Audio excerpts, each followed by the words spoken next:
Ooh, that looks tasty. Welcome folks to The Hungry Gamer is back with another mini review, and today we're talking about Arydia, the paths we dare tread, from Far Off Games, designed by Cody Miller, with a team of a whole bunch of other people that helped out.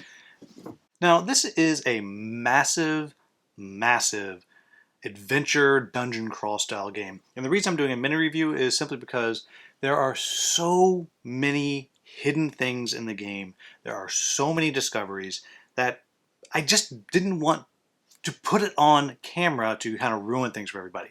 There are plenty of videos out there where you can find out how the game plays, and I'm going to talk about a lot of it, but for the most part, I'm going to put up some pictures, and I guess there's some minor spoilers in some of those pictures of maybe some abilities I've unlocked or some bad guys that I'm fighting, but I'm trying to keep that to a minimum because there is so much discovery in this game, and really that's part of the big joy of this game is that discovery. I just don't want to ruin it. Also, I will say this is a game that I backed on Kickstarter, though the publisher did donate a copy to be given away as one of the Beatrice the Board Game Dog Game of the Year prizes. Take that for whatever it is you would like. Now, this is, as I said, an adventure, exploration, sometimes dungeon crawl game in which you are traveling around on this world map, and as you move place to place, you're literally pushing down on one side of the tile and the tile flips over and you see what's there. And sometimes there's nothing there. Sometimes you're going to be able to enter in the location. Think like a JRPG. You go to a space and then you kind of zoom in. And then each of these tiles, there's a whole bunch of different sizes of tiles, will have NPCs on there, they may have points of interest on there, they may have events on there, whatever it is, but each one, when you go talk to it, it's going to guide you to a card. Then you're going to flip through this huge stack of cards and pull it out, and it's going to tell you what happens. There'll be some story. Sometimes it'll result in checks, or if you have something, you can do something, you can buy something, whatever, all kinds of different things you're going to be able to do there.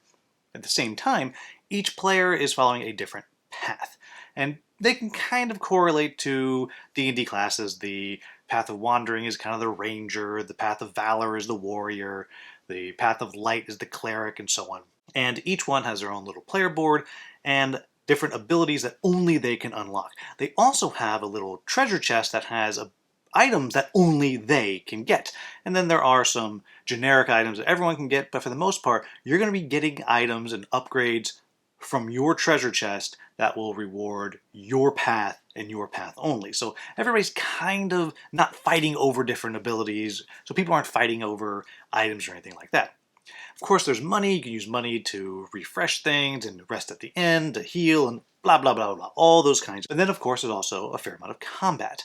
And when you are doing your combat, this is where things are kind of unique and, I think, well, particularly interesting. And so when you are doing your attacking, you're going to roll your d20, add your stat bonus, and you're either going to hit or you're not. Usually you will do at least a single hit unless you roll a 1. And what happens is on each of your weapons there is an arrow, which means that's the direction your attack is coming from, and then depending on how high you've rolled, you get to hit the bad guy in different places, and there's different patterns that they go in. So you might do a slash that just goes straight across like this, which means you pick anywhere on the side of the bad guy's card, and you come in from the side and you hit the first pip, and if you happen to get a high enough roll, you then follow the pattern on your specific weapon, and the bad guy's dead when all the pips all over it are filled. So some weapons are better for some bad guys. There's ways you can do crits, and there's armor and all kinds of stuff that's going on there. Now, the bad guys, on the other hand, each of their abilities will correlate to a specific die that they're going to roll. And that also correlates to the type of bad guy it is. If it's some kind of flying thing, it's more likely to hit your head and shoulders, while tiny little rat's more likely to hit your feet and your lower torso and things like that. But they will then move, and you'll simply roll the die, and that's where they're going to hit you. Then you go to your paper doll, and if you have armor in those places, you damage your armor, and you prevent some of that damage. And you go through, you fight, you go, they go, you go, they go. And I'm not going to get into the system of combo that you're building up, which is how you activate most of your abilities. Sometimes you use your magic, or the threat meter that kind of goes up, which is how they activate their better abilities. But you go through, you fight, you kill things, and then eventually you level up, you get better, and you do it again, you move on. The only other thing that I need to mention here is with the travel. As you're traveling, you go from one hex to the next, but you stop in the middle. You have a party token, and when you stop in the middle, then you will flip over a travel card, and based on the type of terrain you're moving through, if you're moving through a meadow, it might say at the top, you're in a meadow, everything's fine, discard the card, move on. Or it might be the exact same card, will say at the bottom, but if you're in the forest, things are hard and you're getting hungry, and then you have to expend resources and so on, and those resources diminish until you've managed to rest and so on and so on. Now, I just spent 6.5 minutes talking about a whole bunch of stuff, and I haven't even been able to show you much of it because I don't want to spoil anything. As you can tell, this is a complex game. There's a whole bunch going on. So jumping right into it, what do I like about this game? The first thing is, I have to spend some time talking about the production of this game. It's huge. It's a massive, massive box with a ton of stuff in there, but a couple of the highlights. First off, all the boards are incredible. They have the board set up to where you push on one side and the tile flips up and it's going to come out, you flip it over, you stick it back in there. It's got great art all over the whole thing. And then at the same time, your character boards also are perfectly set up so you can drop things in. However, it's also set up so they sleeve into, well, a sleeve, and you save your character because of the way they have all the little cutouts that go into this double layer board. It saves your max hit points, it saves your max mana, it saves your different stats, everything. It's exceedingly clever the way those boards are put together and the way it allows you to save your game. The next thing that's really clever is just the card system itself. One, they've done a very cool thing of just all the cards are in there upside down. And it has right side up what the card name is so you can easily find it, but you're less likely to see things on it. At the same time, the cards themselves will upgrade, and so do the tiles sometimes, where you'll do something and it'll say, okay, take event 110A, and now it's going to be 110B. And sometimes it's something you've interacted with, sometimes you haven't touched it at all, and you're just going to deal with it sometime later on. Very, very, very clever the way that works. And then also the NPCs do the same things. As you maybe get sent out to do a job for one, then you come back, you've accomplished the job, and so then you'll trade them to card B, and now they will reference, oh, you did this job for me, or gosh, you did this job and now I'm sad because it didn't go how I wanted it to, whatever. Very clever. But the most clever thing, I think, are the way the key cards work. As you go through, you have fights, you explore all these things. Sometimes you find keys, and it might literally be a key, it might be a rock, it might be a map, and it'll say on the card, keep this card until you run into something that has the exact text, Hungry Gamer bites the box. And when that happens, draw this card and do a thing. And that can advance the story, whatever it may be, and you're doing all of this, going all around, doing all this adventuring, trying to gain these squills, they're called, which is, I guess, your victory point. And at some point, you're going to have enough of them and you win the game. I don't know. Because currently, I'm probably like 35 hours into the game. Maybe I'm halfway? Maybe something like that. And I actually wish that I had been able to play another 15 hours. But I didn't want to go any longer. It's been, I don't know, 8 months since I got this game, and so I needed to get this thing out. And so that is really, really clever. But also, even though it's somewhat related to the cards, there's also the tiles. There's a huge, huge supply of different tiles, different locations that you're going to go. And they're big, they're small, they're long, and you put them out there and it makes really pretty different locations that you're going to meet. But it does a very cool thing of sometimes having overlays. You'll go, you'll explore a thing, you'll do something, then suddenly you'll come back and everything outside has changed on you. And then you'll take out the same location, but it'll be B, as I mentioned before, and you'll overlay it on top, or you'll swap it out, or just one small part of the location will get an overlay on it, and then suddenly the location has changed. It's really, really clever the way that works, and it's really, really fun. And then the final thing that I really feel like I need to highlight here, I'm still just in production, y'all, is all the hidden stuff. It comes with the figure box, and that's where the bad guy minis are, and you find one very, very early on, but it's basically like an advent calendar. And it'll say, when you pull out a faux card, it'll say, this is figure 24. So then you go to the figure box, you find figure 24, you pop it open, and then you get to see a thing for the first time. It's so much fun. And there is so much hidden stuff. There's boxes that it was literally 25 hours or whatever before I even got to open two of the boxes. And the whole time, like, what's it going to be? What are they going to be? I think I know. And one of them I was right. The other one, totally wrong. So very, very clever. You're just constantly finding things, constantly discovering things, and it is amazing. And along with that, you really get a great feeling of exploration. You really are just going all over, and you truly, truly never know what you're going to find. Minor spoiler here, I was sailing around, and I thought it was just going to be nothing out there, and then suddenly I ran into a sunken pirate ship and had to deal with that. And just boom, out there, didn't know it was going to be there. Yet at the same time, sometimes you are given hints. Like a guy may say, hey, out to the east, there's this thing going on. And so now you kind of know which way to go. Or maybe you find maps and you're trying to find the exact location. Incredible feeling of exploration. And with that, I really think it's very clever the way the travel works, because travel can be a thing in this game because you're going all over the place, but it's so fast. And the way the travel cards work is that you're constantly getting new ones and you're changing them.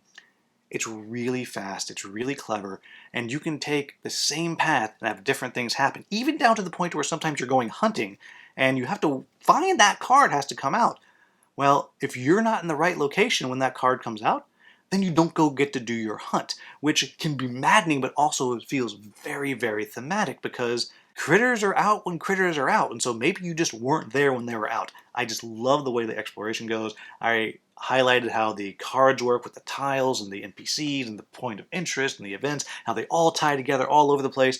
Really, really clever. Really cool. I mentioned that it's so open world, like you find squills all over the place. I was just doing something and someone was, oh, I just found another one. I had no idea. Where other times, like there's a big thing fighting, like I know this is going to give me a squill eventually. Just the open world is just so very cool. Then moving into what is probably the core gameplay, which you probably spend the most time doing, which is the combat. It is unique and it is fun. Very, very clever. It's such an awesome puzzle to figure out which hero you want to go attack, which bad guy, because they all have the different armor sets and the different directions. If you go this way, you're going to go through a critical, which will hurt these two things, but at the same guy, if you go this way, it's not going to do that. Exceedingly clever. And then on the other end, the simplicity of the way the bad guys work with those dice that you just roll and it's going to hit specific locations is wonderful. It can be maddeningly frustrating when you don't have armor everywhere and you just keep getting hit in the hand or whatever it is.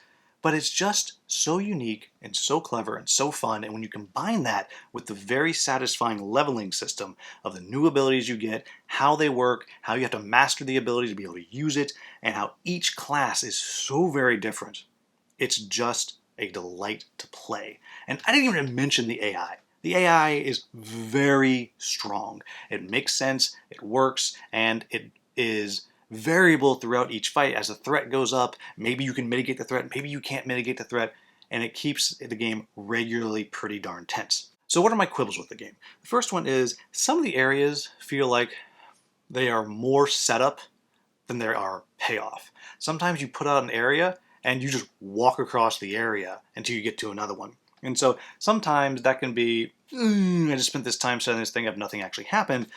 But other times it's just kind of cool. I found myself just putting out and just looking at the map and seeing what's there. But there were times when I was like, I just want to get to the thing. Why did I set all this up for nothing to happen? Urgh. So you never know what's there. And so that's good or bad because it kind of leaned into that exploration vibe. The next thing I'll say is, as much as I enjoy the combat, it does take a while before the combat really picks up. It takes a while before you're starting to get to where the bad guys are having particularly interesting things that they're doing other than just attacking. And it takes a little while before you're able to do things that are interesting, before you're able to start kind of chaining guys together and working together and your abilities start to bounce off each other. It takes a little while for that to happen, and so you actually have to commit a bit before you really start to get the full vibe of the game. In fact, I had played probably a good 4 or 5 hours before I was like, okay, I'm getting into this. So it's a big commitment to get into it. Then the second to last thing that I will say is sometimes there's a lot of back and forth, and that may just be on me for not figuring out where to go, but I went all the way over here to do a thing, and I took it all the way back to the other side, did the thing, just to get another job over there. It took me all the way back over. So sometimes it feels like you're just running back and forth for a while, and that can be a little bit frustrating sometimes. But the only thing that I really want to highlight as a significant quibble is something that can happen with the keys. And I'm sure there's other things that can happen with it too, but the keys in particular, because it'll say, when you see the exact text, Hungry Gamer bites a box, then you do this thing. It is very easy to forget what you're looking for, especially if you've put the game away. And then something comes out, you're looking around, and you flip through your keys later, and like, oh, shoot, I think I saw that. Where was that? And then you're going back, chasing down an event, or whatever it is. And I think part of that is because the text is just in there. It's just like, when you hear it, do it. And I really wish that they had maybe bolded the things or put them in a different color. Because while the verisimilitude of the moment might be lost by doing that, I wish that they did. Because I actually had a situation where I spent 90 minutes, maybe 2 hours, just farting around trying to figure out what was going on because I couldn't find something. And I couldn't figure out where it was. I couldn't figure out what was going on. And what had actually happened was I had literally just missed one thing that said, pick up this key here, and one other thing that said the actual text I was looking for. And I finally had to go on BGG and find a little walkthrough for that one little thing that I shouldn't have missed, but I did. And I think it is definitely something that is a real hazard as you're playing through, especially if you're going away and coming back. You can absolutely miss these things. Even if you're not, you're just playing, you can totally just miss that the exact text was said. But that's it. I think this game is delightful. I really have been enjoying my time with it. I spent so much time this summer playing it. It's been a blast, and I'm happy and sad that I had to put it away because I have other things I have to do. But I spent hours and hours and hours. I didn't see Mrs. Hungry Gamer. I'd pop out and be like, hey, how's it going? We talk for a bit. Then I go back into the back and I'm playing this game. Just a real delight. I waited, I don't know, I think we waited 3 years, 4 years, whatever it was, to get this game to finally deliver. And it's really been worth it. It is unique. It is beautiful to look at. There is so much stuff I didn't even mention in this. In fact, I'm going to call this out right now. There is a moment in this game where I'm going to be so vague, where there's a thing that came in the box and you're like, okay, that's cool, whatever. And then I swear it was 22 hours of gameplay later, and I couldn't figure something out, and I finally just gave up and took well, if you can't figure it out, do this. And I found out the answer to this, and I literally shouted, I went, Cody, you monstrous bastard! And I roared it out because I was so angry at myself because I couldn't figure it out because it was so well played. It was a brilliant bit of hidden stuff that was hidden in plain sight, and I just missed it. And I was angry but thrilled. And the fact that this game can give me that reaction, I think is wonderful. As I said, the combat's totally unique. I really, really have been enjoying it. And yeah, that's all I have to say. This has been a 20-minute mini review because there's just so much going on. This is a game that if you are really into dungeon crawls and adventure games, and you're not looking for a ton of story. There's not a ton of story here. There's lots of little kind of vignettes that you get to chase down and pursue that are quite interesting. But it's not a story-based game. It's not like a Madara or something like that. And you are interested in the combat, and I highly recommend go find one of those videos that really shows the combat in detail. But if you're interested in that, this game is just a masterwork. It's truly wonderful, and I really, really like it. But there you have it, folks. As always, if you found this video useful, please like, subscribe, share, maybe become a channel member. As always, thank you so much for watching. Have a wonderful, wonderful day.